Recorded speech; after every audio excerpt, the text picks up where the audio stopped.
E para a gente analisar esse caso, mais esse caso envolvendo racismo e futebol, o Povo News recebe agora o jornalista Sidney Garamboni, editor-chefe dos programas Segue o Jogo, da TV Globo, e Boleiragem, do Sport TV. Sidney, muito obrigada por ter aceitado aqui o nosso convite para nos ajudar a pensar melhor sobre esses episódios. Vamos iniciar, claro, comentando as declarações aí do presidente da Conmebol, Domingues. Essas declarações foram amplamente vistas como racistas em relação ao futebol brasileiro. Eu queria muito a sua interpretação também dessas palavras, Sidney. Boa noite para todo mundo, para todo. Tá me ouvindo bem? Perfeito, Então, tá pode bom. seguir. Então, vamos lá. Tem várias coisas servem para nossa reflexão, né, para esse episódio. Primeiro que o presidente da Conmebol, Alejandro Domingues, o pai dele foi presidente do Olímpia, que é um time paraguaio, e ele mesmo foi dirigente do Olímpia também. E o time em que o jogador do Palmeiras sofreu racismo à torcida foi o Cerro Porteño, a Libertadores Sub-20, que também é no Paraguai, né? E aí, o que me espanta nessa hora é o seguinte: a gente fala muito em racismo estrutural, né? Que quando a pessoa ela é racista, mesmo sem saber que é racista.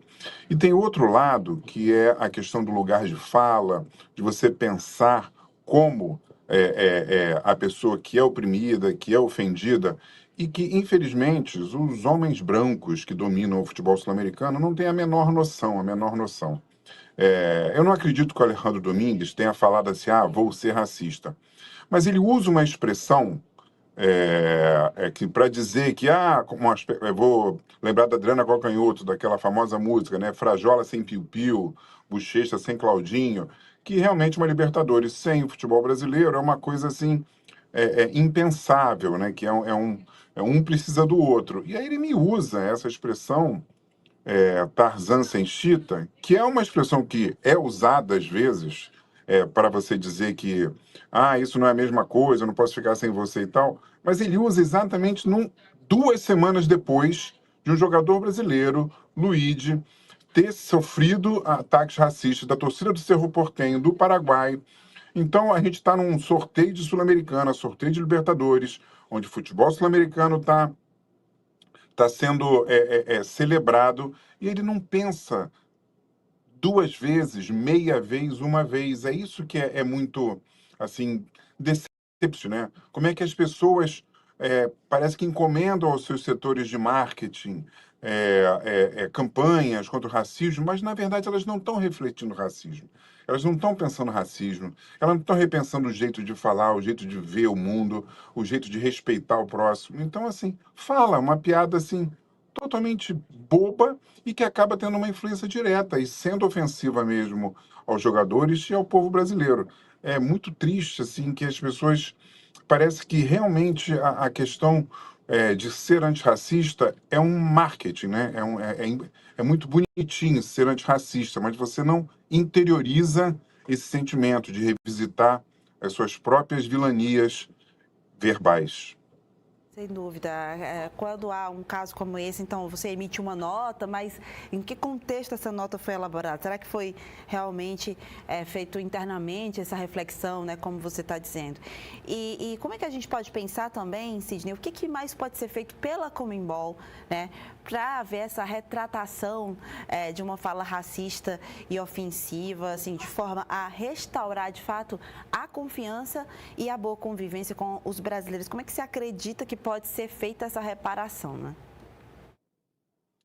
Eu acho que o futebol é um exemplo, às vezes é um exemplo de outros momentos da vida, né? Onde as pessoas parece que têm uma espécie de vergonha da punição, né? Uma espécie de aversão à punição. A punição, quando correta, ela evita a reincidência, não é? A gente tem visto em vários casos, Brasil afora, se você perdoar o criminoso, perdoar a pessoa que fez algo contra a lei, a pessoa que quis o fim das liberdades democráticas, então, ela vai voltar a fazer a mesma coisa, porque ela acha que isso não é tão grave quanto parece e deveria ser. E a mesma coisa no futebol. por exemplo, você vê, esse torcedor racista, ou torcedores racistas, isso está sendo reincidente toda hora, de 2 em 2 meses, de 3 em 3 meses, a gente vê uma manifestação dessa, seja na Europa, na Espanha, contra o Vini Júnior, no Brasil, nos torneios sul-americanos. Por quê? Porque as pessoas não são punidas, não são punidas. E hoje em dia, com a tecnologia, você acha as pessoas no estádio, entendeu? Então, se você pune um torcedor desse, você mostra, olha só, esse cara aqui, nome tal, CPF tal, identidade tal, foi racista, está sendo punido por isso. Não faça isso é crime. Mas não, a Conmebol sempre parece assim, meio que colocar a mão assim, não é melhor não vamos criar tanto problema. E acaba sendo não só uma coisa da Conmebol.